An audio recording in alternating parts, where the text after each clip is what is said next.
Salam hörmətli şagirdlər, mən bəzi şagirdlərin hissəni nəzərə alaraq sadə cümlənin şəxsə görə növləri barəsində düşündüm ki, bir izah paylaşım. Gəlin dərsin izahına başlayaq. Uşaqlar, sintaksis bəhsində şəxs dedikdə biz mübtəda nəzərdə tuturuq. Yəni, belə deyim də, ən sadə şəkildə sizlərə. Sadə cümlənin şəxsə görə növləri mübtədanın olub-olmamasına görə qruplaşdırılır. Ona görə də mübtədası olan cümlələrə şəxsi, olmayan cümlələrə isə nə deyilir uşaqlar? Şəxsiz cümlə deyilir. Və ikinci dərəcəli üzvlərin iştirakına görə sadə cümlələr iki yerə bölünür. Müxtəsər cümlə, geniş cümlə. Uşaqlar, müxtəsər cümlədən danışdıqda biz yalnız orada mübtəda ilə xəbəri görə bilirik. Amma sırf geniş cümlədən danışsaq, orada isə həm ikinci dərəcəli üzvlərin özü də iştirak edir.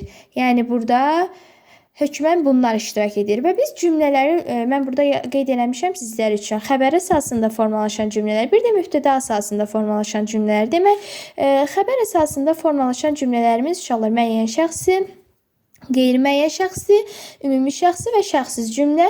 Amma mübtəda əsasında formalaşan cümləmiz isə yalnız adlıq cümlə. Mən də sizə bunların hamısının izahını verəcəm. Gələk xəbər əsasında formalaşan birinci cümləmiz nə oldu? Müəyyən şəxsi cümlə. Uşaqlar, müəyyən şəxsi cümlə mübtədası olub-olmaması baxımından, hətta mübtədası olmasa belə, onu asanlıqla bərpa edilə bilən cümlələr nə olur uşaqlar? Müəyyən şəxsi cümlələr. Məsələn, onu biz belə deyim də, üçüncü şəxs, mən indi şəxslərə görə desəm, birinci şəxsdən də tək məndə, təkdən söhbət gedir. Deyirəm ki, hər gün məktəbdən evə tək gəlirəm ki, mən gəlirəm də, düzdür? Yaxud ikinci şəxsdə cəmində bizdirsə, mənim bizdirsə, deyirəm ki, biz, yox, belə deyək də, ofisdə söz vermişik. Kim söz verib? Biz söz vermişik də, düzdür? İkinci şəxsin təkində sən var da. Deyirəm ki, dur and iç. Babəkin məzarı üstünə. Kim? Sən and içdə. İkinci şəxsin cəmində siz desəm, deyirəm ki, işə gərək vaxtında çatasız. Kimdən söhbət edir? Siz işə gərək vaxtında çatasız. Cəmində desəm, cəmini dediyim, üçüncü şəxsin təkini deyək, onu. Uşaqlar, bu cür cümlələrdə mübtəda üçüncü şəxsdə olduqda isə ona əvvəlki cümlələrin köməyi ilə bərpa eləmək olur. Deyirəm, adam da sevindiyindən ağlayarmı ana? Deyirəm, ağlayar, oğlum ağlayar. Baxın, ikincisi müəyyən şəxsi cümlədir, amma mübtədası yoxdur. Mübtədasını isə əvvəlki cümləyə əsasən bərpa eləmək olur uşaqlar. Deyirik ki, adam ağlayar. Yəni nə? O ağlayar da, bu şəkildə deyirik. Gələk qeyri-müəyyən şəxsi cümlə. Uşaqlar, burada belə deyək də, hərəkət və ya hökmün qeyri-müəyyən şəxsə aid olduğunu bildirən sadə cümlələr qeyri-müəyyən şəxsi cümlələrdir. Məsələn, deyirik ki, bizi kəndin kənarında qarşıladılar. Yəni ki, kim qarşılayıbsa bizi, yəni bu bəlli deyil də, biz bilmirik bunu. Qeyri-müəyyən şəxsi cümlələrin mübtəda olmur və mübtədanı müəyyənləşdirmək çətin olur. Çünki işin icraçısı biri yox, bir neçə nəfər olur uşaqlar. Və biz qeyri-müəyyən şəxsi cümlələrin bir qismində, gəlin yazaq buradan, deməli, qeyri-müəyyən şəxsi cümlə uşaqlar. Baxın, buradan biz danışdıqda elə bil, baxın, elə bil, yaxud deyirik ki, məsələn, sanki, deyəsən, sanki, sonra deyəsən, daha sonra var idi bizdə güya ki. Baxın uşaqlar, bunlar bu tipli modal sözlərlə işlənir. Deyirəm ki, məsələn, elə bil uşağın ətini kəsirlər, düzdür? Amma kim kəsir bilmirik də. Yaxud deyirəm ki, bir nümunə də gətirək. Sanki haqqında danışırlar. Yəni bir neçə nəfər danışır da, bir nəfər danışmır ki, bu şəkildə olur. Və bu cümlələr uşaqlar qeyri-real məzmunlu olur. Bütün qeyri-müəyyən şəxsi cümlələrin xəbəri həmişə üçüncü şəxsin cəmində olur, lakin xəbəri üçüncü şəxsin cəmində olan bütün cümlələr qeyri-müəyyən şəxsi cümlə hesab olunmur. Məsələn, gəldilər götürək də, gəldilər, düzdür? Amma mən bura uşaqlar baxın qeyri-müəyyən şəxsi olduğu halda, amma bura mən bir dənə onlar artırıramsa, oldu nə? Onlar gəldilər və onlar gəldilər müəyyən şəxsi cümlə olur. Gəlin qeyd edək. Müəyyən şəxsi cümlə. Yəni qeyri-müəyyən şəxsi cümlə hesab edilmir bu. Və indi gələk bəzən mən bir şey qeydlər demək istəyirəm sizlərə uşaqlar. Bəzən cümlələrin xəbəri üçüncü şəxsin cəmində olur. Mübtədası isə olmur. Məsələn, deyirəm, qapını döyürlər cümləsini götürək. Mübtəda olmasa da qrammatik cəhətdə cümləyi onlar əvəzliyini artırmaq olur da. Ona görə də bizdə şagirdlər bunun da müəyyən şəxsi cümlə olduğuna inanırlar. Amma digər belə deyim də, buraxılan şəxs əvəzliklərinə fikir versək, görərik ki, mübtəda olmasa da şəxsin kim olduğu müəyyəndir və biz onu tanıyırıq. Məsələn, mən, sən, biz, siz, o. Amma onların kim olduğunu uşaqlar bizə məlum deyil. Onun üçün də bu cür cümlədə qeyri-müəyyən şəxsi cümlə hesab edilir. Deyirəm, gəldilər, dünən getdilər, uşaqları aparacaqlar, nə bilim, gətirəcəklər. Bunlar yəni bu formada olur. Gələk ümumi şəxsi cümlə. Ümumi şəxsi cümlə uşaqlar. Ümumi şəxsi cümlə hərəkəti və ya hökmün hamıya aid olduğunu bildirir. Yəni bu formada olan cümləmizdir. Məsələn, bir nüansı da sizə demək istəyirəm ki, şagirdlər nəyi qarışdırırlar? Məsələn, nəzəriyyə qayda kitabında da yazılıb ki, ümumi şəxsi cümlələr aforizmlərlə, atalar sözlərlə, məsələlərlə işlənir. Düzdürmü? Bu doğru deyir uşaqlar. Amma ki, biz hər mübtədası olan atalar sözünü, məsəli, aforizmi ümumi şəxsi cümlə götürə bilmərik.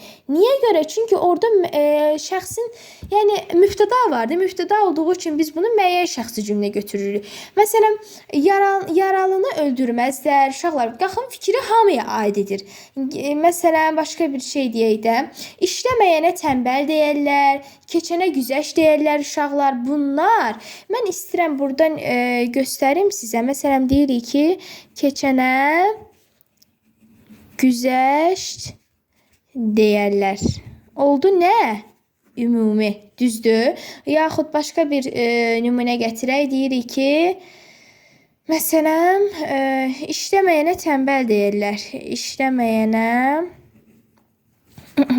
tənbəl deyərlər. Uşaqlar, burada da bu da ümumi şəxsi cümlə götürürük də. Bunlar ikisi də ümumidir.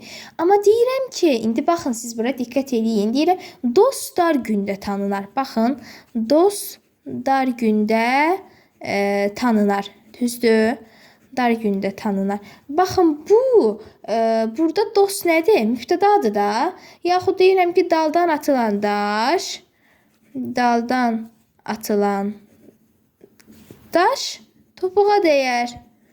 Topuğa dəyər. Belə bir atalar sözümüz var. Uşaqlar, bunlar artıq müəyyən şəxsi cümlə hesab edilir. Niyə görə? Çünki ikisinin də mübtədası var. Yəni, bütün atalar sözləri ümumi şəxsi deyil.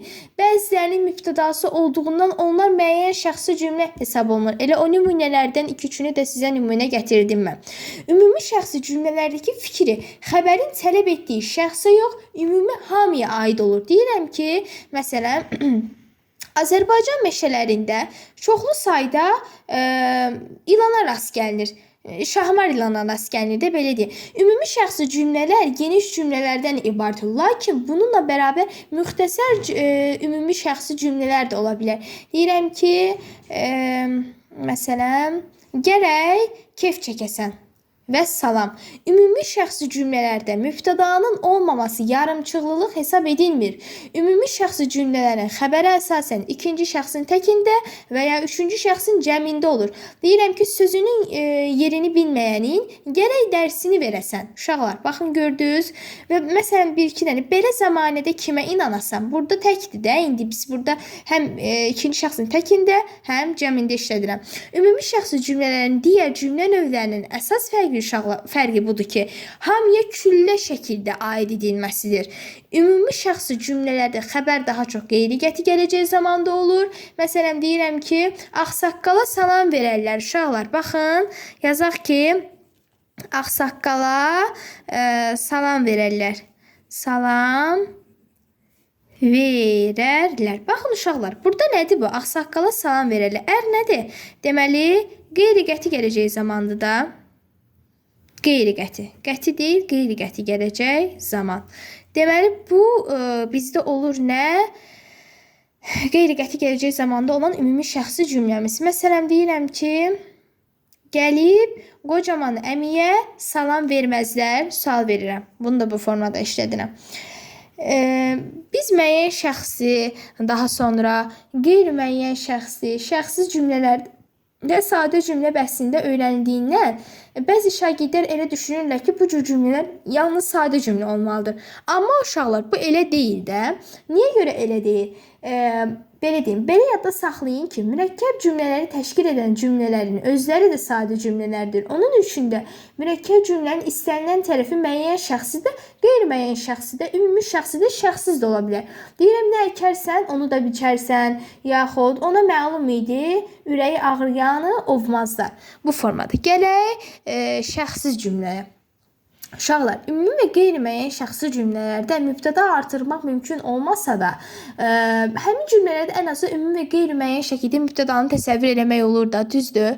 Amma şəxsiz cümlələrdə onu belə deyim də, nəinki mübtədası olur, heç onun mübtədanı təsəvvür eləmək belə mümkün deyil. Yəni bu formadadır. Məsələn, şəxsiz cümlələrin xəbəri həmişə üçüncü şəxsin təkində olur, amma bu o demək deyil ki, xəbəri üçüncü şəxsin təkində olan bütün cümlələr şəxsiz cümlə sayılır. Deyirəm, dünən döyüşə yollandı cümləsi müəyyən şəxsi cümlədir. Mən burada mübtədanı təsəvvür edə bilirəm.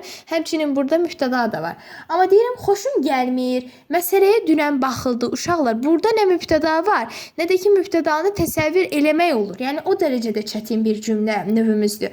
Şəxsiz cümlələrin ismi xəbərli də ola bilər, feili xəbər də ola bilər. İsmi xəbərli şəxsiz cümlələrin xəbəri isimlərlə, bəzi sərflər və ismi birləşmələrlə ifadə olunur. Deyirəm, qarlı şaxtalı bir səhər idi, günün çıxa-çıx vaxtı idi, yaxud onu nərə gedən vaxtıdır uşaqlar. Baxın, bunlardır. Amma feili xəbərli şəxsiz cümlələrin xəbəri frazoloji birləşmə və feilin şəxsiz forması ilə ifadə olunur. Deyirəm, zəhləm gedir.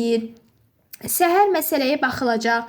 Şəxsiz cümlələr də geniş və müxtəsər olur. Uşaqlar, müxtəsər şəkildə mən nə demişdim sizə? Yalnız mübtəda və xəbərin formalaşdığı idi də.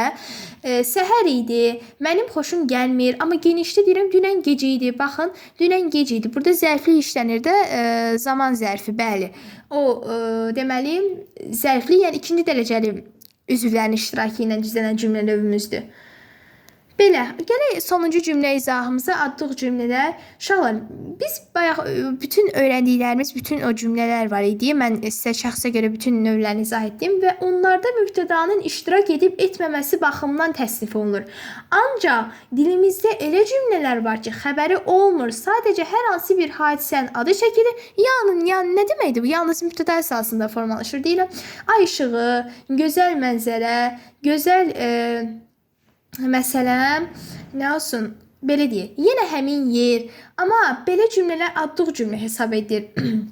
Adlıq cümlələr nədə iştirak edir? Remarkalarda, qəzetdə, jurnalda, dramda, məqalələrdə işlədilir də. Adlıq cümlələrdə baş üzü mübtəda isimlə, ismi birləşmələrlə ifadə olunur və nə olur? Adlıq halda. Adlıq cümlələrdə müxtəsər və geniş ola bilər. Müxtəsər şəkildə deyirəm Bakı, yaxud quşların səsi. Geniş şəkildə deyirəm ki, böyük bir şəhər, yaxud düz yollar. Adlıq cümlələr insanın həyəcan və düşüncələrini yığcam və təsirli şəkildə belə deyim, ifadə etmək üçün ən yaxşı vasitələrdən biri sayılır və əsasən bədii üslubda işlədilir. Mənim sizinlə sadə cümlənin şəxsə görə növləri barəsində izahım bu qədər. Düşünürəm ki, hər şey sizə aydın oldu. Yenə də deyirəm, nəsə sualınız olsa buyurub şərh bölməsinə yaza bilərsiniz uşaqlar. Gələn ki, izahlarımızda görüşərik. Sağ olun.